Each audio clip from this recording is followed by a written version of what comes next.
वीरेन जी, प्रधानमंत्री ऐसा क्यों कह रहे हैं कि विपक्ष ड्रामेबाजी कर रहा है? और समाजवादी पार्टी का रुख देखकर आज बिल्कुल साफ लग रहा है, और राजीव राय को सुनने के बाद भी और राम गोपाल जी को भी सुनने के बाद कि ऐसा प्रतीत होता है कि ये लोग SIR पर जब तक बात नहीं होगी तब तक सदन चलने की प्रक्रिया को विपक्ष अलाउ नहीं करेगा। ब्रजेश जी, हर साल दिसंबर और जनवरी में आप सुनते होंगे कि जो मतदाता सूची से जुड़े हुए अधिकारी हैं उनका ट्रांसफर नहीं किया जाएगा जनवरी तक। हर साल एक पुनरीक्षण कार्यक्रम चलता है नवंबर, दिसंबर, जनवरी तक। लेकिन उस पुनरीक्षण कार्यक्रम में क्या होता है आज तक किसी को पता नहीं लगा। हर ADM, DM, SDM सारे लोगों के तबादलों पर रोक रहती है। तो ये पिछले कई सालों से जो प्रक्रिया चल रही है, क्या प्रक्रिया थी, और अब विशेष पुनरीक्षण अभियान लाना पड़ा उसके लिए। तो पहले की प्रक्रिया में कमियां थी, मतदाता सूची सही नहीं थी, ये सब वजह बहुत बड़ा कारण, जनता को बड़ा घमच्चा जैसा स्थिति है, समझ नहीं आ रही है। चुनाव आयोग ने जो प्रक्रिया बनाई है उसको सरल होना चाहिए था।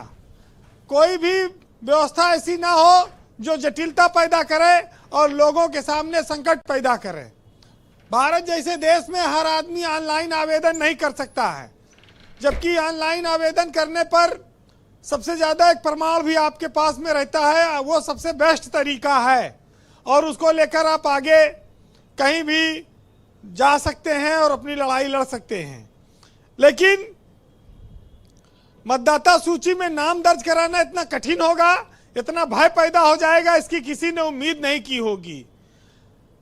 देखिए, टिप्स की बात जहां तक है तो भाई हार के 100 कमी होते हैं, और जो जीत गया उसकी 100 कमियां ढक जाती हैं।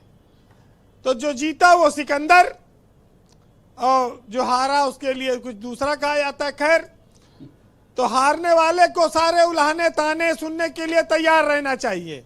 विपक्ष चुनाव हार रहा है, बीजेपी चुनाव जीत रही है, तो वो उसको बोलेगी भी, और अब अगले 5 साल तक उसको इंतजार करना होगा। लेकिन जिसका हर दांव सही पड़ रहा है उसको इतना जटिल प्रक्रिया को अपनाने की जरूरत क्या है।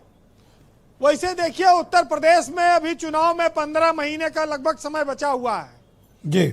अगर चाहते तो ये जैसे पहले घर घर BLO जाते थे, नाम नोट करते और उनसे दस्तखत कराते, फॉर्म भरवाते, और आराम से नई मतदाता सूची 5-6 महीना, साल भर में तैयार हो जाती। लेकिन ये समय अब 7 दिन का और बढ़ाया गया, तारीख तो 4 और 7, 11 तारीख तक, दिसंबर तक रहेगा। ये अफरा तफरी इसी वजह से है। तो सबसे बड़ी साफ बात ये एक समस्या अभी आ रही कि 2003 के मतदाता सूची से तमाम सारी चीजें तय होंगी, वो भी लोगों को परेशानी में डाल रही हैं, क्योंकि 20 साल 22 साल में लोग एक जिला छोड़कर दूसरे जिले में चले गए, एक प्रदेश छोड़कर दूसरे प्रदेश में चले गए। मतदाता सूची के बोझ से BLO भाग रहे हैं, अधिकारियों पर भी काम का दबाव रहता है। किसी के घर फार्म पहुंचा, किसी के घर में वोट कट गया, किसी का पता गलत है, किसी का बल्दियत गलत है, तमाम सारी कमियां रहती हैं। और आज के दौर में मतदाता बनने के लिए इतना संघर्ष करना पड़ेगा, ये सबसे बड़ी चुनौती बन गया है आम आदमी के लिए। तो स्वाभाविक है कि इस पर विपक्ष के लोग डिमांड करेंगे, मांग करेंगे। बीजेपी के लोग भी कर रहे होंगे, कोई बीजेपी के पास ऐसा तो है नहीं कि सारी व्यवस्था है और वो करा लेंगे। लेकिन समस्या तो आती है। देखिए, जब प्रजातंत्र की बात होती है तो जो भी काम हो वो प्रजा के हित के लिए हो, परेशानी पैदा करने के लिए ना हो, इस बात का बहुत ध्यान रखना चाहिए। लेकिन बीजेपी के पास देखिए, वो सरकार में संसाधन है सारे। आपको बताएं कि बीजेपी में एक बार मैंने आपको बताया था कि एक प्रवक्ता के यहाँ एक कैमरामैन डिबेट कराने गए थे और ऑनलाइन सदस्यता अभियान चल रहा था। तो वो प्रवक्ता ने उनका कहा, जरा अपना फ़ोन दियो कैमरामैन से। बस वो उनके फ़ोन से ऑनलाइन उनको बीजेपी के सदस्य बना दिए। अब कैमरामैन परेशान कि हम यहाँ डिबेट कराए इनका, कि हम मीडिया में हैं कि हम बीजेपी के सदस्य हैं, ये सब भी खेल हो जाता है कई बार। और ये इसी तरह से मतदाता सूची पुनरीक्षण को भी आप देखिए जी कि अब तो लोग अपना फोन छुपाए घूम रहे होंगे कि फोन बचाए रहो। वैसे नहीं, खान साहब तैयार हैं, बशर्ते कोई मतलब ओटीपी आए तो।